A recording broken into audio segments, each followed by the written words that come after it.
रात के 2 बजे गर्ल्स हॉस्टल के कॉरिडोर में सीसीटीवी कैमरे ने कुछ अजीब रिकॉर्ड किया।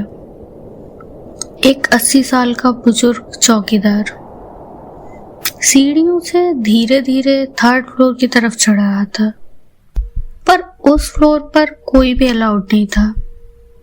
और उस रात रूम नंबर 30 से एक लड़की हमेशा के लिए गायब हो गई।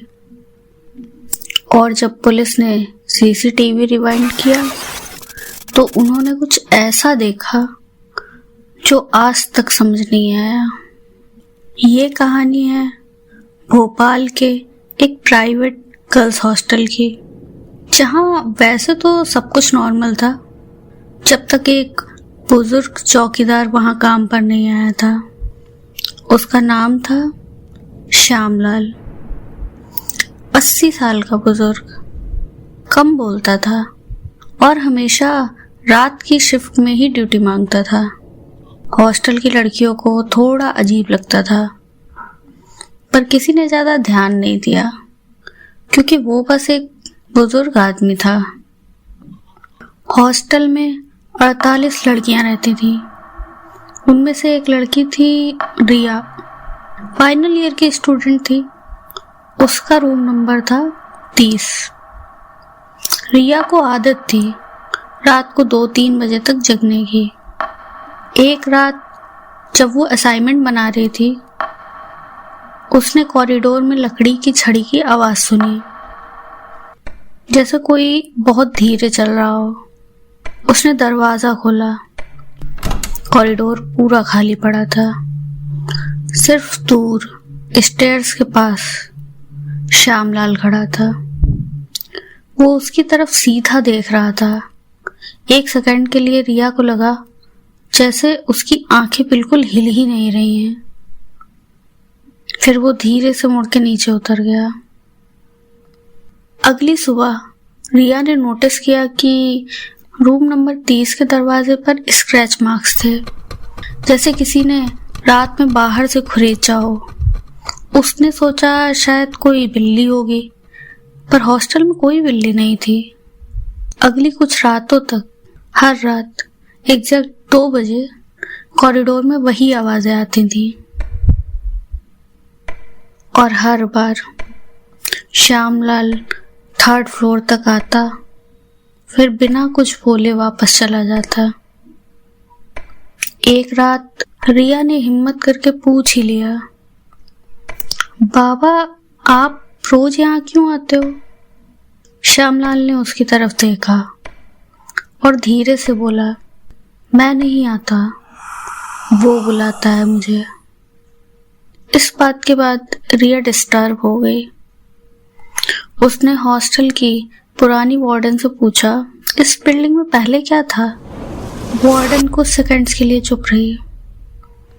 फिर उसने बताया कि ये बिल्डिंग पहले मेंटल हॉस्पिटल थी और 3rd फ्लोर पर मेल आइसोलेशन वार्ड था, जहाँ एक डेंजरस क्रिमिनल रखा गया था, एक सीरियल किलर जो लड़कियों को टारगेट करता था।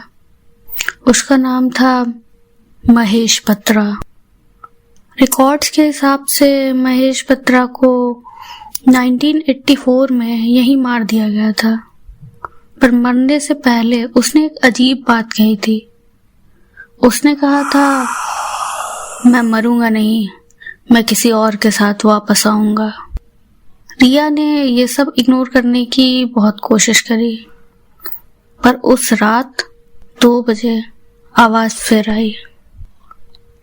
इस बार आवाज उसके दरवाजे के बिल्कुल बाहर रुक गई और धीरे से हैंडल हिलने लगा। रिया एकदम जम गई। फिर दरवाजे के नीचे से एक पर्चा अंदर स्लाइड हुआ। रिया ने वो पर्चा उठाया।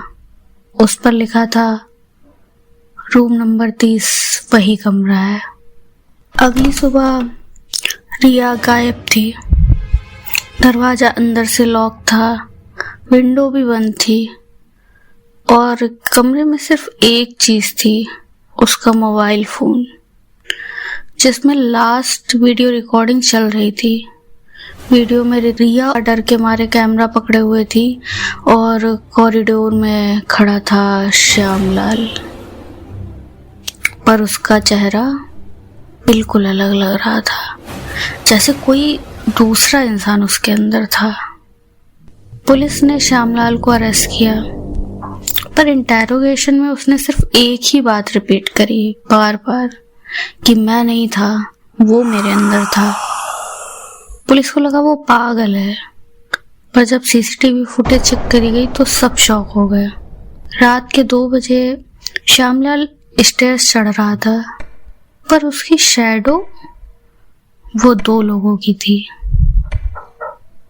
3rd फ्लोर के लास्ट कैमरे ने 5 सेकंड के लिए काम करना बंद कर दिया था, और जब फुटेज वापस आई तो श्यामलाल बिल्कुल अकेला खड़ा था और रिया उसके बाद कभी नहीं मिली।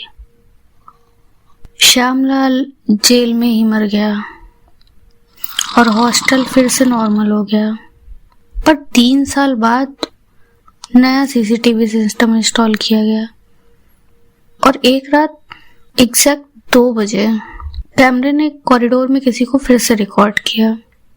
वो धीरे धीरे रूम नंबर 30 के पास रुकता है। कैमरा जूम करता है और पता चलता है कि वो एक नई लड़की है जो हॉस्टल में अभी अभी शिफ्ट हुई है, पर उसके हाथ में भी एक छड़ी है।